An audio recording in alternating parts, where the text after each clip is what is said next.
In the heart of an ancient forest, where the trees whispered secrets as old as time and the shadows danced with a life of their own, stood a cabin forgotten by all but the bravest souls.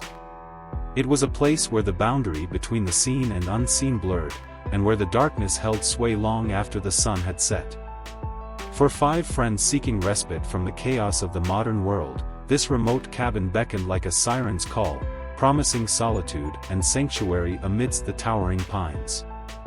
Little did they know, however, that their weekend retreat would descend into a nightmare beyond comprehension, where the line between reality and nightmare would blur, and where the true horrors of the forest would reveal themselves in the dead of night.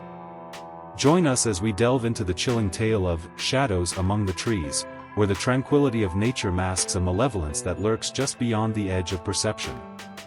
Brace yourselves, for once you enter the darkness of the forest, there may be no escape. In the heart of a dense forest, hidden away from civilization, stood a cabin weathered by time and forgotten by all but the most adventurous souls. It was here that 5 friends, seeking an escape from the chaos of the city, embarked on a weekend retreat. As the sun dipped below the horizon, casting long shadows across the forest floor, the group settled into their temporary sanctuary. Laughing and joking, they unpacked supplies and kindled a fire, their voices echoing through the silent woods. But as night descended, a palpable unease settled over the cabin like a shroud. The crackling fire did little to dispel the darkness that encroached from the edges of the clearing, and the once familiar sounds of the forest seemed to twist into eerie whispers. One by one, the friends retired to their rooms, seeking solace in the safety of the cabin's walls. But as they drifted into sleep, their dreams were haunted by fleeting shadows that danced at the edge of consciousness. In the dead of night, a blood-curdling scream shattered the fragile tranquility, jolting the friends from their slumber. Heart-pounding, they stumbled from their beds and gathered in the main room, fear etched into their faces. Outside, the forest was alive with movement. Branches swayed in the wind, casting ominous silhouettes against the moonlit sky.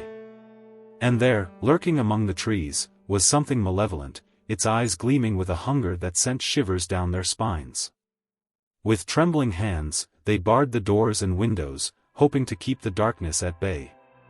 But the cabin, once a sanctuary, had become a prison, trapping them in a nightmare from which there seemed to be no escape. As the hours stretched on, paranoia consumed them, each creak of the floorboards and rustle of the leaves sending them into a frenzy of terror. And then, just as dawn began to break, they heard it, a soft scratching at the door, accompanied by a low, guttural growl. With bated breath, they flung open the door, expecting to confront the source of their torment. But to their horror, there was nothing there, save for the empty expanse of the forest, stretching out into infinity. Confused and shaken, the friends emerged from the cabin, their eyes scanning the surrounding woods for any sign of the creature that had stalked them through the night. But as the first rays of sunlight filtered through the trees, they realized the truth: the darkness that had haunted them was not of this world. Story number 2: Echoes of the Departed. It started innocuously enough, just another mundane evening in the life of Sarah Richards. As she settled onto her couch with a cup of tea and her favorite book, her phone rang, its screen displaying an unfamiliar number. Curiosity piqued, Sarah answered, only to be greeted by static silence on the other end.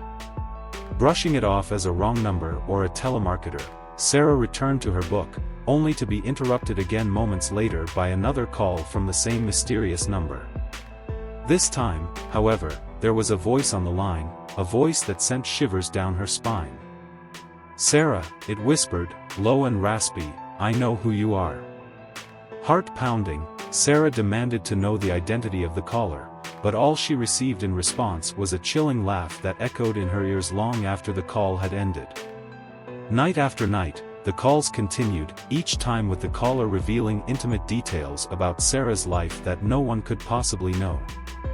They spoke of secrets long buried, of regrets that still haunted her dreams, and of a darkness that lurked just beyond the edge of her consciousness. Terrified and desperate for answers, Sarah sought help from the authorities, but their investigations turned up nothing. The number was untraceable, and the calls seemed to come from nowhere and everywhere all at once. Fearing for her sanity, Sarah retreated into herself, haunted by the knowledge that someone, or something, was watching her every move from beyond the grave. And then, one fateful night, as the moon hung low in the sky and the darkness pressed in from all sides, the caller revealed their true identity. "I am not of this world, Sarah," they whispered, their voice tinged with a sadness that sent tears streaming down her cheeks. "I am but a shadow, a ghost of the past come back to haunt you for the sins you have committed."